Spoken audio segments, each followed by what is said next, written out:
back, ladies and gents, to the long-awaited, very highly anticipated, round-robin, table read of the new and improved, better than ever, we're back, baby, race report. So join us with my co-hosts, Lauren, Julia, myself being Kaylee, as we talk and gab and you get to hear our lovely voices again. So welcome back. We missed you. I know you missed us. And let's dive on in. Well, it's summer break, guys. And It's been a Thank goodness. kind of That's all I can say. uneventful one. yeah, I'm kind of enjoying the break, I'm not gonna lie. It's just as a Ferrari fan, to not have to deal with the constant pain that is Ferrari for a couple weeks has been nice. I've had a lot less stress, slept better, Yeah.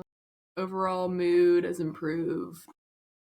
Right. I don't have to wake up on Monday not only hating that I have to go back to work, but also hating the fact that I don't have a team that I can be proud of. And this comes That's from real. someone who has been a lifelong underdog. If any of you are familiar with SEC sports, I grew up a Mississippi State fan. I went to Tennessee before they were good. I've been a pretty long-standing at this point Ferrari fan, so it's not like I'm shocked or surprised by the tomfoolery that's going around. And then in NASCAR, I like to pick winners too. So if anything, this whole scenario is repeat central, and I'm still disappointed. I'm still let down. That is a new low. Well, there's nothing worse than the feeling of it's F1 summer break and the lack of cars on track makes you realize, oh my god, I have joined a cult. But nothing makes you realize you've joined a cult more than the fact that you're a Ferrari fan. Because that's Full an cult mode. entirely different definition of like blind faith. Seeing is not believing. You just have to roll with it and pray. Like, At least when they're not racing, they can't lose. facts. Exactly. And you know what? I think that's win gonna is a be win. the a lack of a win is a win Is a in win. this case. Because they can't lose. Mm-hmm. Right. Instead, I don't have to get my feelings hurt publicly again. Or my hopes brought up to only be immediately dashed, i.e. Charles, True. the last couple races before the break. Right before the finish line. Like, you I almost had made so it, much and you optimism. And the I pain, will say- honestly, it's just continued with even, like, yeah, F1's on a break, but we've had IndyCar and NASCAR.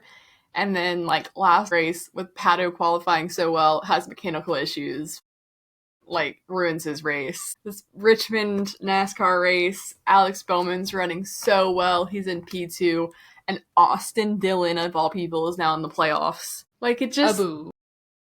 I need to just start being a champ chaser at this point for my own mental health, because, like, So you're gonna become... Well, we're already... I'm an Alex Palou fan now, guys. Like, Yeah? Okay. Honestly, that's the more reliable option to pick. Because right now, I think it goes to show that, like, F1-wise, champ chaser, like, you got one of two options.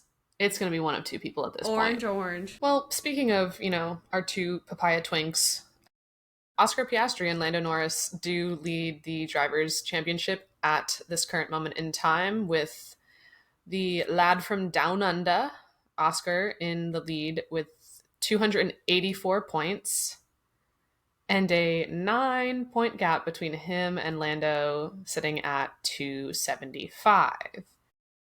Now, I know last year it was a big discussion of if Lando does not beat Max this season, I don't think that he will have the chance next season. I do think that we can kind of agree that that is no longer true, and that this will be a fairly narrow title fight, probably straight through to Abu Dhabi at this rate. Unless one of them starts having crazy mechanical failures or something, or they just start crashing into each other, which honestly at this point, I am patiently waiting for one race this season. The two of them are going to... we're getting awfully close to a good Nico Rosberg, Lewis Mercedes. Hamilton on-track moment. Yeah. So, patiently awaiting that. The only stipulation being is that I cannot have that at the cost of George Russell getting another win or another podium. In that scenario for it to happen, I need George to have gotten, like, food poisoning that week. And, like... We have he had to be Valtteri in the subbed car. out. Valtteri back. Yes. Mick Schumacher Valtteri on comes the back. podium. Oh my gosh. George, please get food poisoning so we can have Valtteri, and then like both the McLarens get a crash on that weekend so we can have Valtteri on the podium. That's what I need. Or like Lewis. Well, like we need a Lewis Valtteri Max podium. Bring back the Verham bot. 2021. Yes. Oh my gosh. That's what we need. Bring it back. That would you never be think my you're dream gonna miss podium. that until you do. The good old days. I know. What I would do What's the for saying? You don't know you're in the good old days until they're gone. Yeah. And then you look back and suffer. The good Verham bot days. I mean, Max has even said it himself. He literally does not think that he will win another race this season. He is convinced that he will not, which is he's okay with that too. startling. Oh, he's chill. He's like, I'm just here now. He's like, I've got a kid at home. Like, I really don't care how this goes. My contract's been extended. I'm still getting nemesis paid. Is like out the door. I'm still number one driver at Red Bull for whatever that's worth, and I'm just gonna chill. Like, I've won the last 4 championships. Like, it's time for me to like take a break, like kick my feet up, relax this season. Okay, but what's gonna be so weird is Max driving with the number 33 next season. Whack. Like, to get used to seeing that again is gonna be so weird. Dude. Like, my brother has the, like, Max Verstappen hat that has the 33, and just looking at it, it just, like, looks so antique. wrong. I'm like, what? If Oscar and Lando, or whatever, like, if Oscar wins the championship or if Lando wins the championship, do we think that they're gonna change their number or keep their number? Lando would, Oscar would not. See, but I don't know if Lando would, because he rides his so whole hard branding on, like, 4. is around the 4. I could see him still doing something with the 1. I feel like, and this is no tea, no shade to him, like ego-wise, to be able to be like, I'm number 1 now, Max is 33 again, like, that would just be too much for his little heart to turn down. Like, he would have to do something with the 1, whether it's like 41 now, or like the 1 is still the post there and he does something like where the 4 is or gone. he does the 1 on his car and his helmet, but he still wears the 4 hats and whatnot. Yeah. I think they would both change their number. I'm not convinced I think that Oscar most would. people do. Lewis was just the exception, and that's just very Lewis of him. Yeah. I feel like Oscar I just would don't change know his that number, Oscar but would care enough. Not to 1. Yeah. I feel like if in he the got sense option that to change it.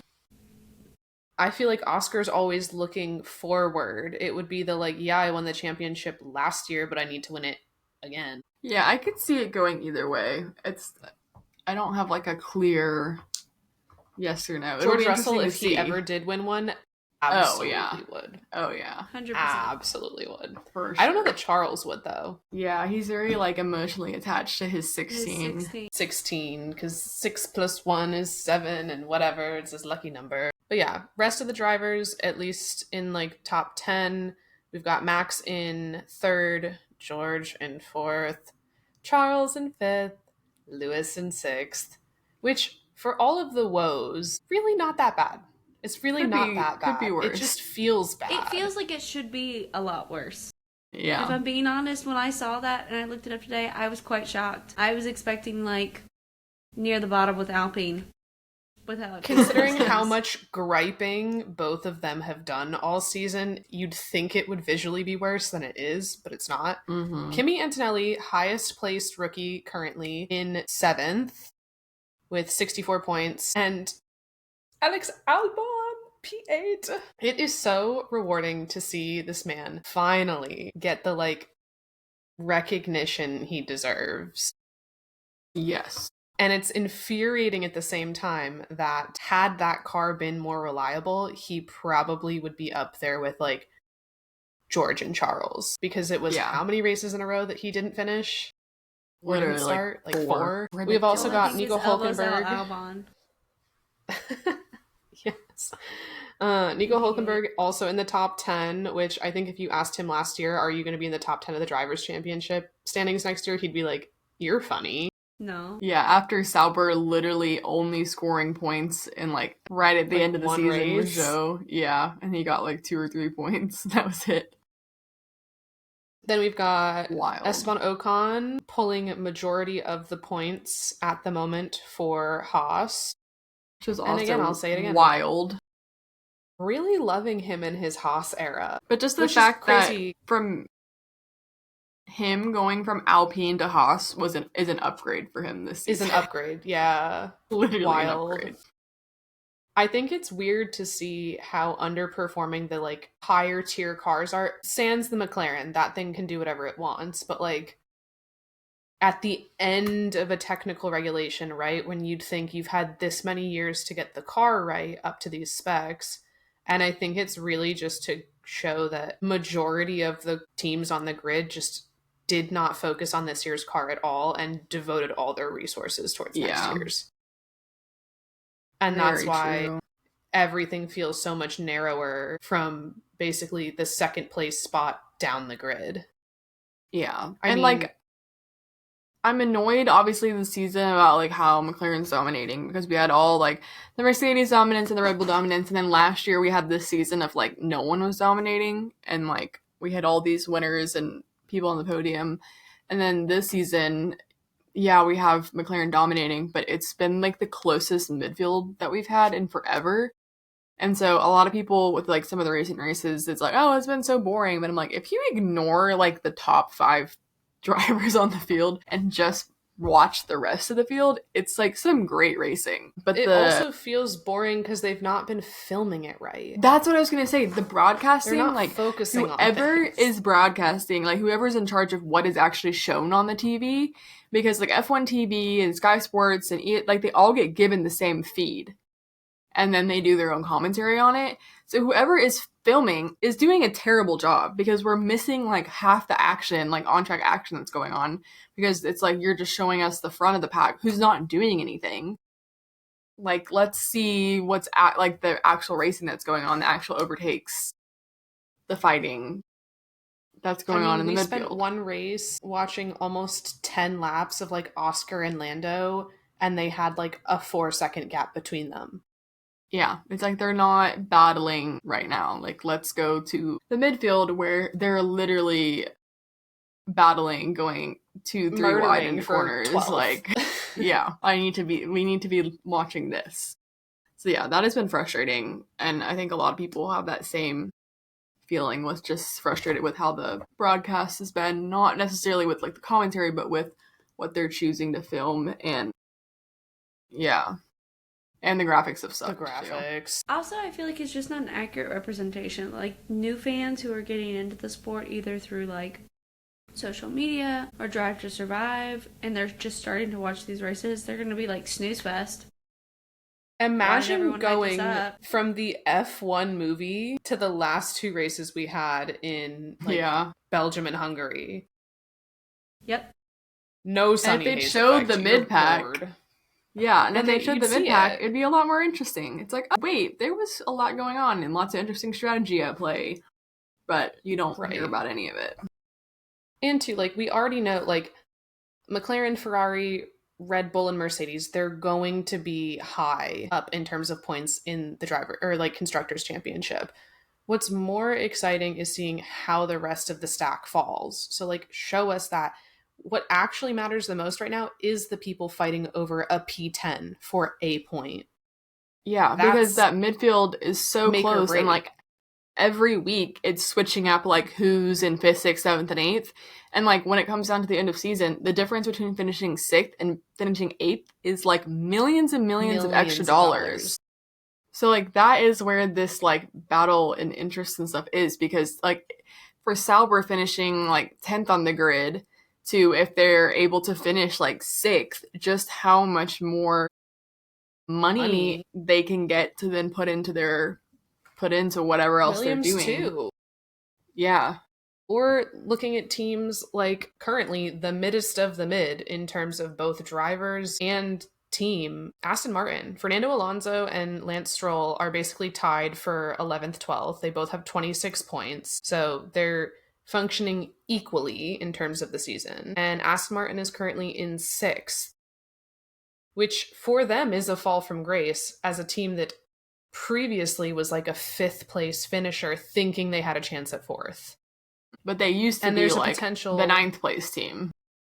Right, and there's a potential that they could fall another rung down, and that's money lost. So you also have this thing. Williams is sitting in 5th place right now. They're taking a big chunk of change from a team that used to get that spot. I bet James Giles is so excited that he gets hopefully all this money to reinvest in his car. And honestly, not worried about Aston sleeping Martin soundly. because Father Stroll, he will come in and bail them out. I mean, you also have the Adrian Newey effect there. Like, yeah. So they're giving him so much power in that team when it comes to like car development, driver development, whatever he wants is gonna be done. My favorite rookie this season, Isaac Hadjar, is in P13. He is the 2nd highest ranking rookie, with Kimi Antonelli in P7, Isaac's in P13, and I will stand on business again when I say this. Isaac Hadjar is the best rookie on the grid. Love that man. No debate, in my opinion. Do I think Kimi Antonelli is insanely talented? Absolutely. But he's also in a top 3 car right now.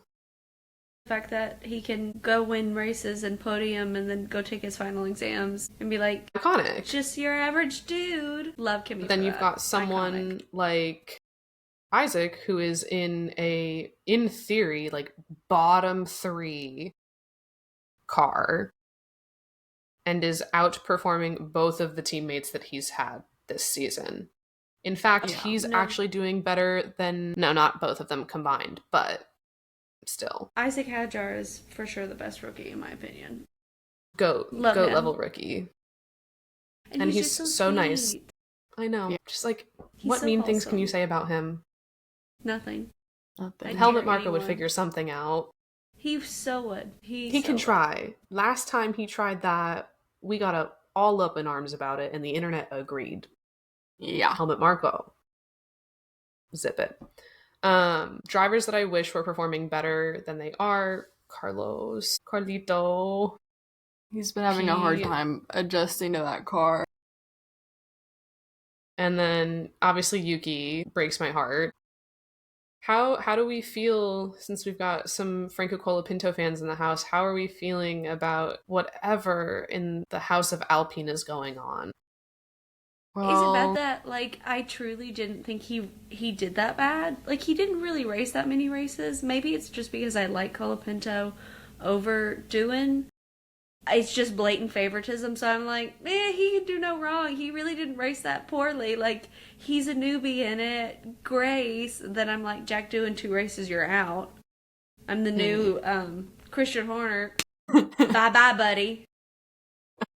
But I hope he does come back. I hope he gets signed in some capacity, either to Alpine, Cadillac, anybody who will take him. I don't want to lose him from the grid. Yeah, I feel like he's lost a lot of his confidence that he had last season coming into this. Like, there's definitely been a difference in just, like, his demeanor and, like, even, like, pre-race and post-race interviews and, like, how he carries himself. It's, like, definitely a shift. Also, this Alpine is worse than last year's Alpine. Horrible. It's the worst car on the grid.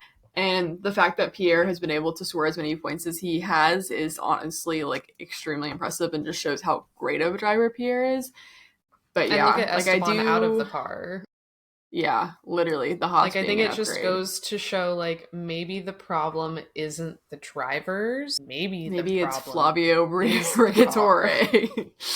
Right. Yeah, we need to get Flavio out of there. And yeah, I'm really hoping that after the summer break, Jack going back in, not Jack, oh my gosh, Franco going back into the car can find some more confidence and hopefully have a better second half of the season. Because, I mean, he obviously showed, like, what he could do last season. Like, we know that he's capable of these, like, point scoring and, like, great drives. So I'm hoping he, like, is able to find that again and produce those results in the second half. So, we shall see. And bring back Pookie. Because he's not giving as much Pookie as he normally does. I know. His sparkle has been dampened, and I don't know who did it. And I'm going to fight them, because I need it back. He's giving Ookie. Sad Ookie. Ookie spooky. Ookie. But yeah, constructors standings at current, McLaren at 559 points. Ouch. Yay! I think they're gonna win. I honestly, I think it's Ferrari's gonna anyone's win, game. guys. I Ferrari think Aston is Martin's gonna second make a comeback. at 260 points. So literally almost 300 points behind them, which is They can still do like it. more They than can win. more than double. I need don't McLaren know to if crash that's out every single physically race. possible. Even if Ferrari won 2 to every Right. race and McLaren DNF'd everything, I don't know that would help. I'm not certain. Mercedes is sitting at 236 points. Red Bull Racing is at 194, with 90% of those being Max's points. Max. And then the disparity from there is crazy. Williams is at 70. They're just in their own competition. It's just right. Aston Martin is at 52. Sauber, 1 point behind them at 51. Again, a thing that if you told me last year, I'd be like, yeah, okay, funny. Never gonna happen. Ecarb at 45 in 8th place. And then our bottom two teams at current are Haas with 35 points and Alpine with 20, all 20 of which have been scored by Pierre. Yeah. I mean, I must say, like, coming into the season, like, I had written down, like, my biggest surprise, and Sauber by far. And just even also, like, I mean, we've known Nico Hulkenberg is a great driver, and obviously he finally got his podium. But just in the second half of the first part of the season, how much Gabriel Bortoletto has come into his own and obviously gotten this confidence behind in that car and is now producing these, like, great drives and some great point scoring holes. And so, like, right now he's still kind of lower down in the driver's standings, but the fact that he has, I mean, in the past, like, 3 or 4 races been in the points, and what he's got 2 driver of the day recently, and, like, all of a sudden, especially with, like, how much crap, like, Helmut Marko and some other people have talked about him, that he didn't deserve a seat and all this stuff, with that he's just proven everyone wrong and doing a great job, and seems to have a great character, and him and Nico seem to work really well together. So it's a fun team dynamic, a team that I am excited is doing well, and I'm excited to cheer for them, because it's just not like I just didn't think that they were going to be, and we're where they guaranteed the 2 of them again next year as well. Yeah, with Audi, which is exciting. Signed through for the next year, so that is exciting. I think my biggest surprise, I think similarly, is kind of like Nico and Gabby. I didn't know what to expect from Gabby going into this season because I just really couldn't get a sense of him. And then I think maybe also Kimi Antonelli has impressed me to an extent. Esteban Ocon has impressed me. Ocon for sure. Significantly more than I ever thought would happen. I think my biggest disappointment, and it's not really like a disappointment, I think would be Ollie Behrman. Because we saw how well he did in both the Ferrari and the Haas last year. And so it's just been, like, tough. And in comparison to how Esteban is doing, right? Like, when he's on form, then he's on form, but, like, he's very inconsistent. So I'm hoping for his sake that for the second half of the year, he can get into his groove and have some consistency, because we know that Haas car is capable of scoring some good points. Well, I feel like a lot of the reason Ollie hasn't done as well is because of, like, stupid mistakes that have caused him penalties. Mm-hmm. They're all forced errors. So, like, if he can iron that out, or unforced errors, so he's not getting a 10-place grid drop, then he does have a chance to actually be fighting from the points instead of having to make everything back up every race. Yeah, exactly. I think my biggest, like, surprise, excitement, and, like, I don't really cheer for him. I like Kimi. He is my mom's favorite driver. But, like, how wholesome his podium was and how excited everyone was for him. And that's kind of twofold with, like, Nico. Like, people sending over champagne to the garage, and, like those moments were, like, big, exciting moments simply for, like, the joy surrounding it. Not even necessarily, like, the monumentousness. I don't know that word, but it's fine. No, but yeah. of like the moment for both of them to have like their first podiums, but just like the joy and love and overall support from other teams around those moments. And then twofold for biggest disappointments, I would say, and again, this is not anything to do with the drivers, it's more team performance.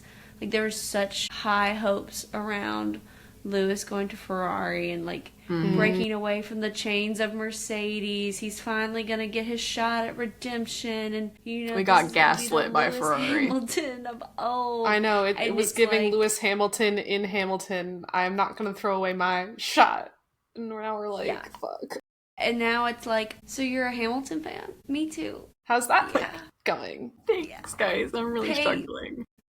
And then also with Max, like I really like Max, and I know that he does not care that he's not winning, but like to see him, even when he had competition last year, still performing well, and this year to just like not even taper off, but basically just like fall off the deep end to where, like this car is not performing well, and even in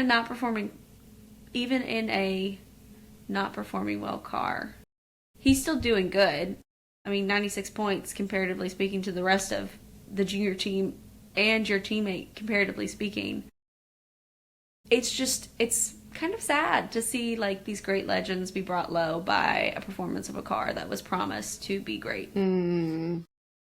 Yeah, we're seeing a switch of like ends of eras and entering these like new eras.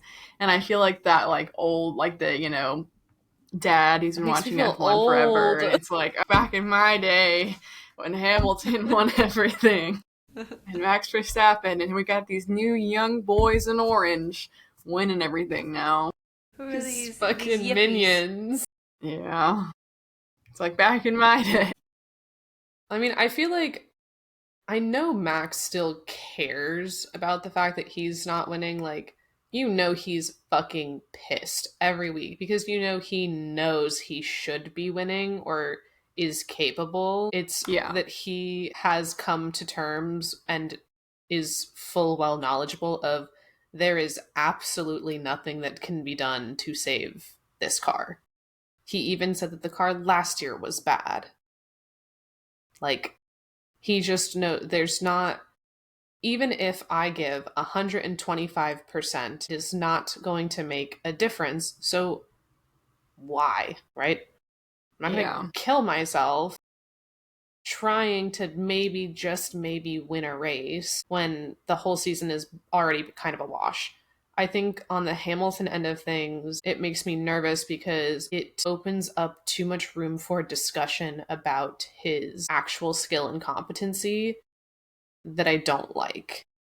Yeah. Because this is when you have the people who don't like Lewis or aren't fans of Lewis, and they use a switch like this to their advantage to turn around and say, well, see, unless he's in a top performing team and a top performing car, he can't win anything.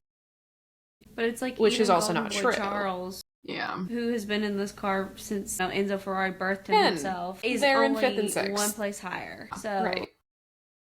Like, it's and not... Lewis technically has more wins this season than Charles because he did get a sprint win. True. Mm-hmm. Yeah.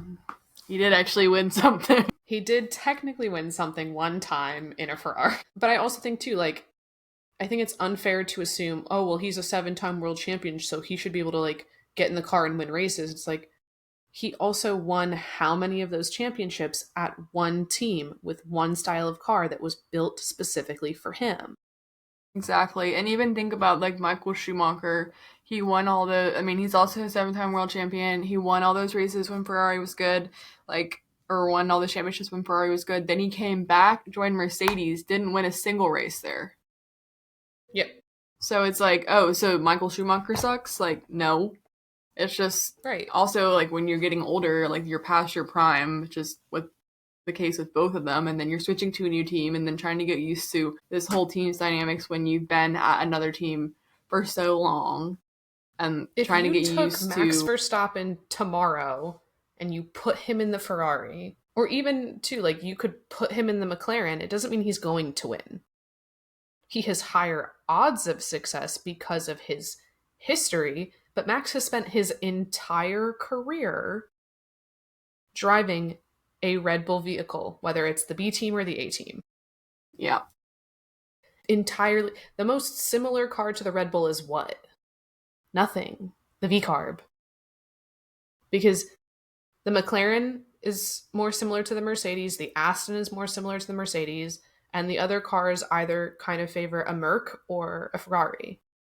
And that's like the Red Bull car is built around Max. The old Mercedes car was built around Lewis. And so Lewis coming into Ferrari, this car is not built around him. It's a new team. Like, you're trying to figure it all out. So, it's just and sad. Ferrari doesn't seem to be built around anyone. I wouldn't say they're that it's just built falling for apart. Charles or was built for Carlos in the past either. It was just built. Yeah. Yeah. It's almost like we are, instead of adapting the car to the driver's needs, we are forcing the drivers to adapt to the car's needs. And that's that why is Charles not has the performed opposite. better in it this season than Lewis Yeah. has.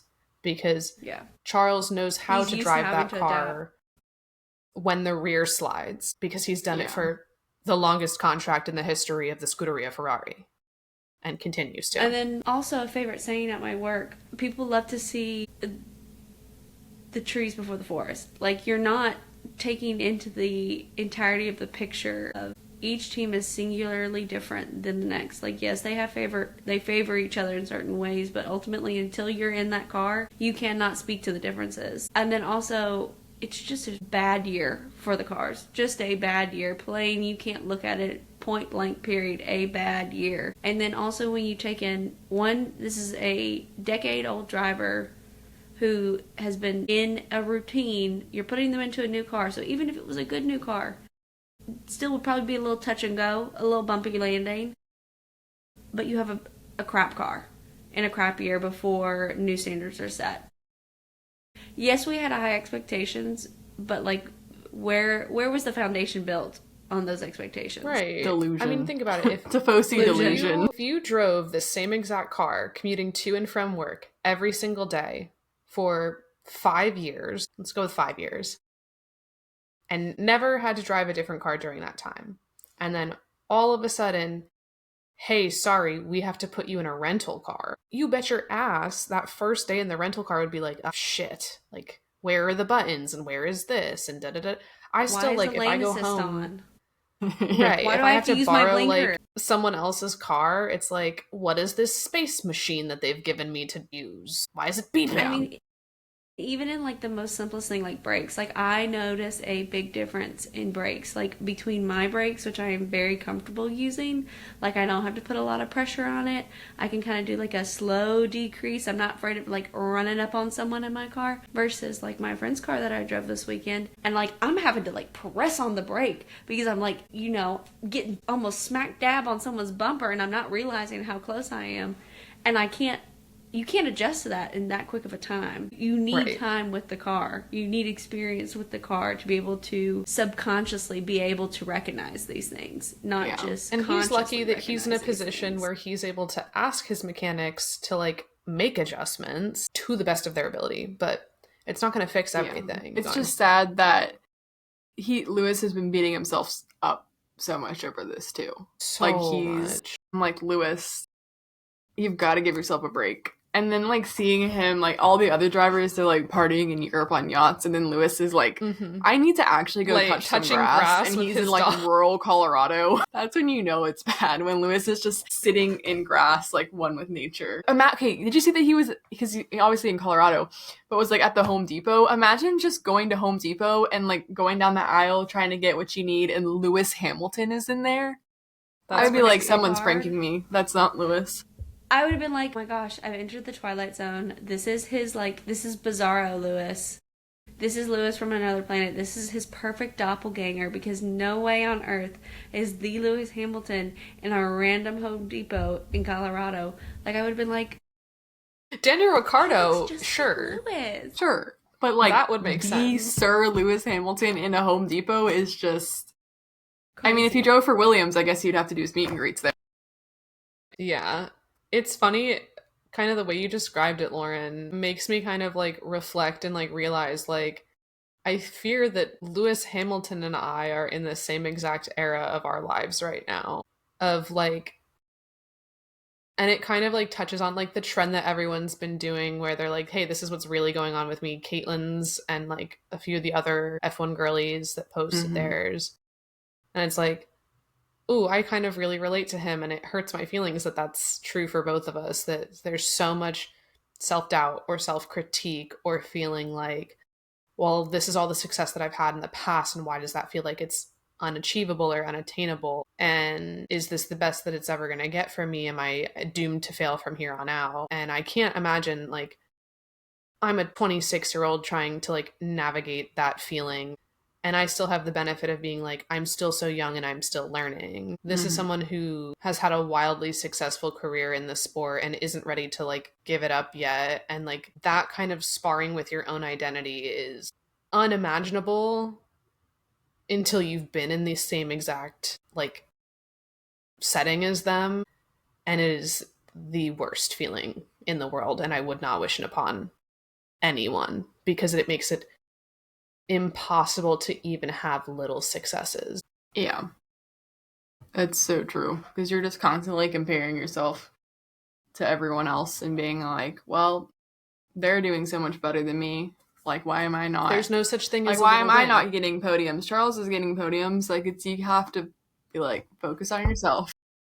Right. If someone tries to say like, oh, but you scored points today. Yeah, but I'm terrible in this other way. Oh, but Yeah. you're in the top of the driver's yeah, but I'm like you always having that like it's so hard to validate the little achievements that you do get for yourself and just continue that like negative thought spiral that like sometimes the only thing that can break you out of it is a podium, a win, something to just be like be able to tell yourself like, oh, I'm not shit. I've been capable this whole time. It's just been bad luck.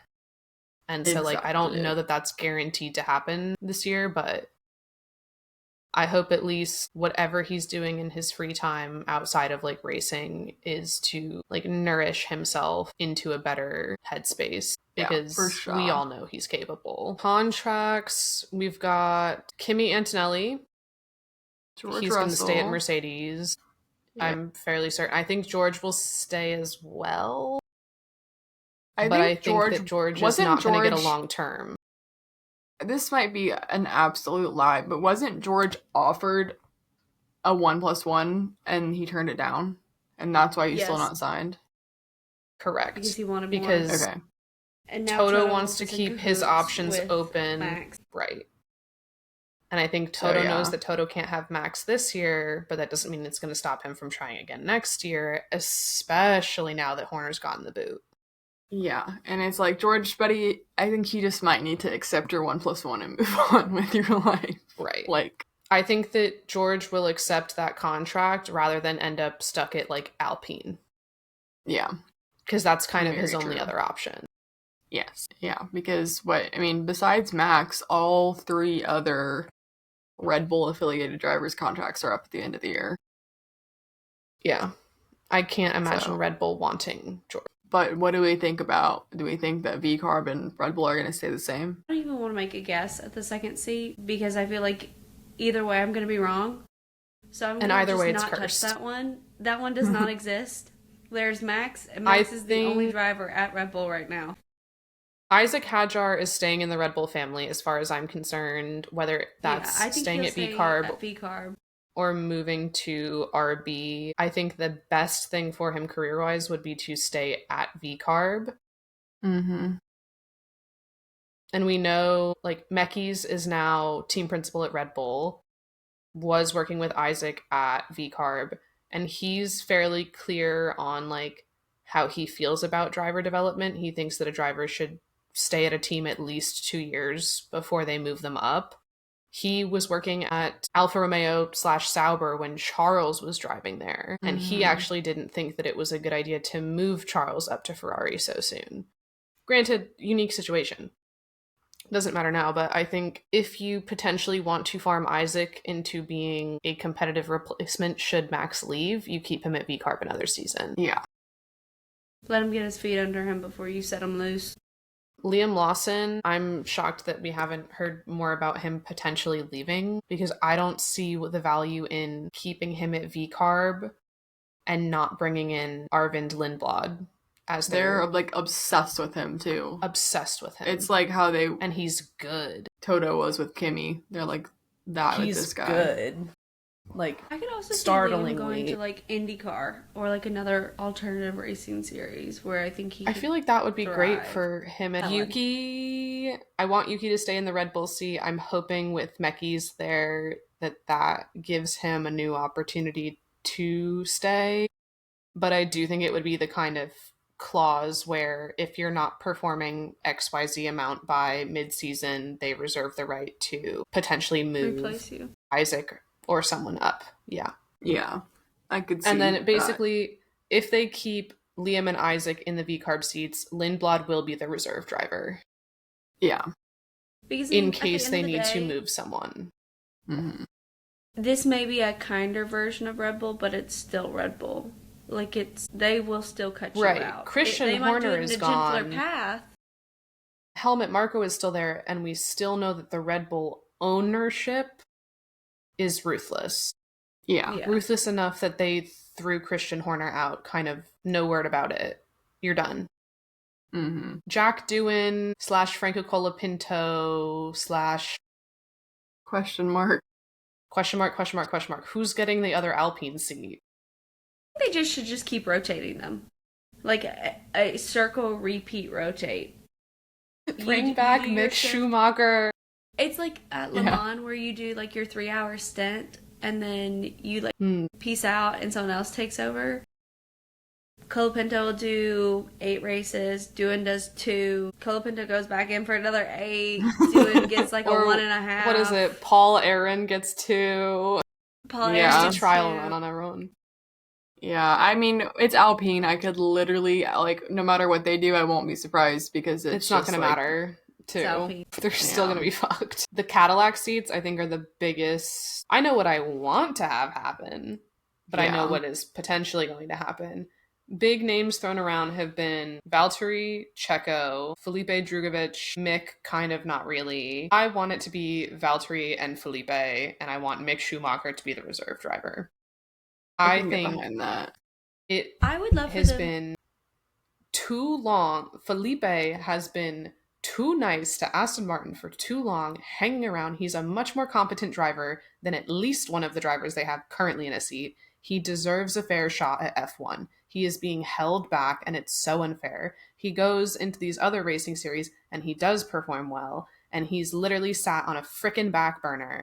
And I know he's capable, and too, I think he brings like a young element. He's a handsome driver. Like the girlies will love him. And then you balance that out with an older driver like Valtteri, who's specifically driven F1 before. And also, like, just from, like, a sponsorship point of view, Valtteri, obviously, like, great branding. Everyone loves Valtteri. Like, and he fits the American, like, ideal with the mullet and the whole, like, I mean, he's obviously like a pseudo-Australian, but like Australians and Americans very similar. With the rednecks. And it kind of goes hand in hand. And then with Drugovich being from Brazil, that brings in the whole like South America, Latin American population because like they love Gabby and they love Franco, and so to have another person from that part of the world on the grid, like that's going to bring in a lot of sponsorship as well. So I think those two together would be a good pairing.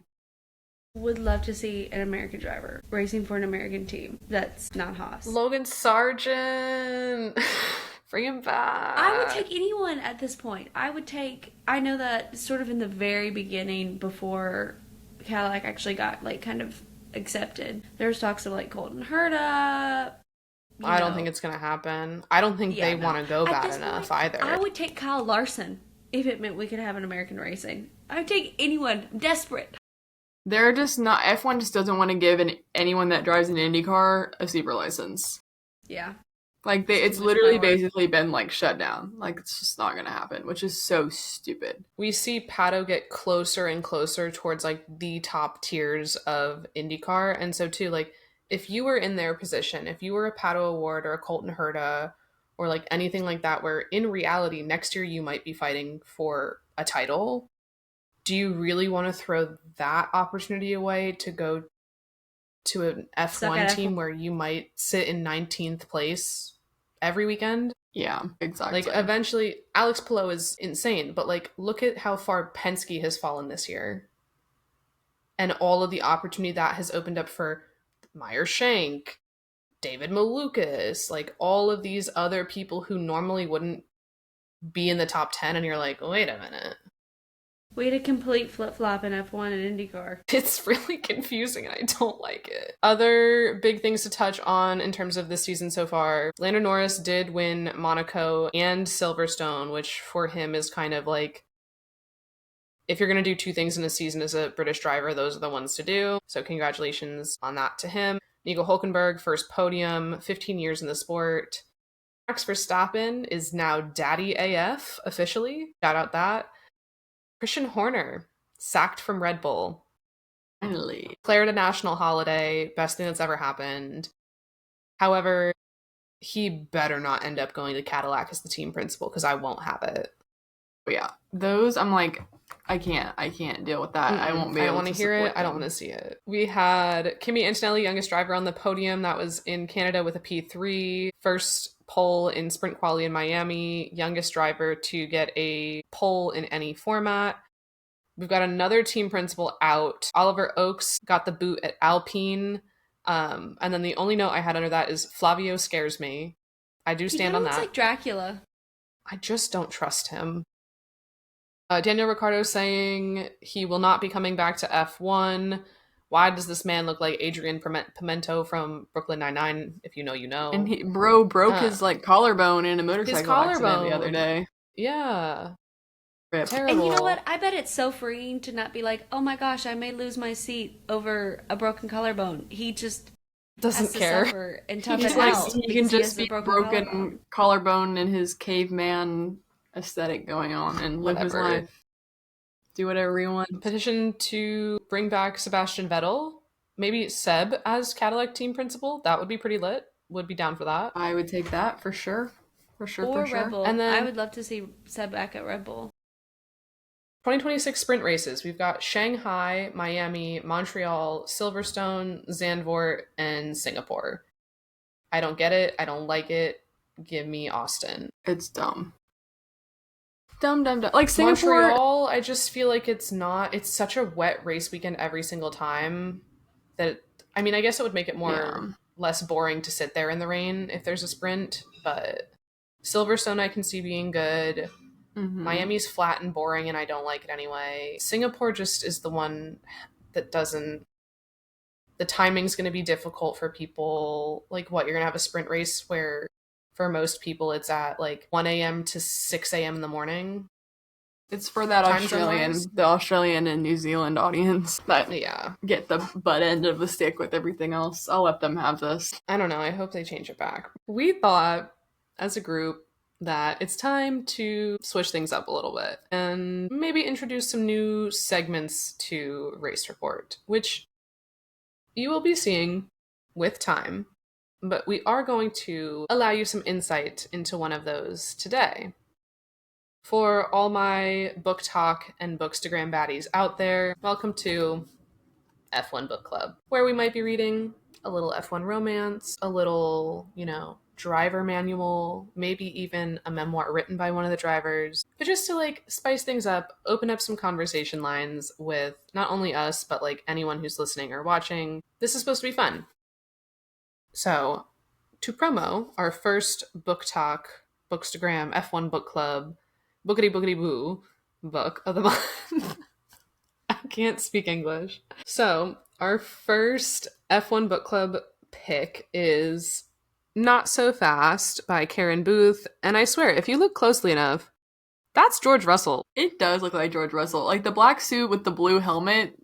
This is George Russell. Now, we're not going to get into this full throttle, full start, but I am going to read you the back so that you can decide for yourself, is this something you would be picking up for yourself?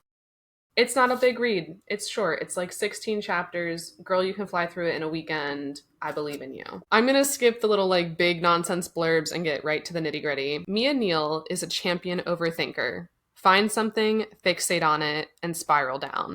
Fortunately, she puts that energy to good use. A podcast about Formula One, her favorite sport in the world. There's nothing about racing Mia doesn't adore. The speed, the drivers, the fierce competition, the single-minded ambition, ironic for a woman who's changed careers more times than she can count. Only now, her salty takes on gorgeous Brit driver Xander Bishop have gone viral, and the podcast feels more and more like what she's meant to do. Then Xander's teammate invites her to the Miami Grand Prix to see F1 up close and get in Xander's head. He's not exactly delighted at the shade she's been throwing his way. It should be all-out war. Instead, Mia and Xander are stunned by the sudden crackle of something sexual arcing between them. It's irresistible, unbelievably hot. All Mia's warning flags are waving, because this reckless attraction is coming at Mia all too fast. If you can't tell why we picked this one, share your thoughts. Could it be overthinker, main character? Could it be changing careers more times than you can count? Could it be the fact that, I don't know, maybe it's that she has an F1 podcast? What a better way to start F1 Book Club. So, next episode, we will get into it. Thoughts, critiques, a star rating, actually maybe a podium position, one may say. But I like it. More to look forward to. So, you've made it through us talking this long. Congratulations. I know we were the highlight of your week. At least that's what our parents tell us. We do absolutely adore y'all, and we will be back yet again. You can't get rid of us. So, hugs, kisses, much love. Make sure to stick around next time. Don't zone out. And tune in again. Bye.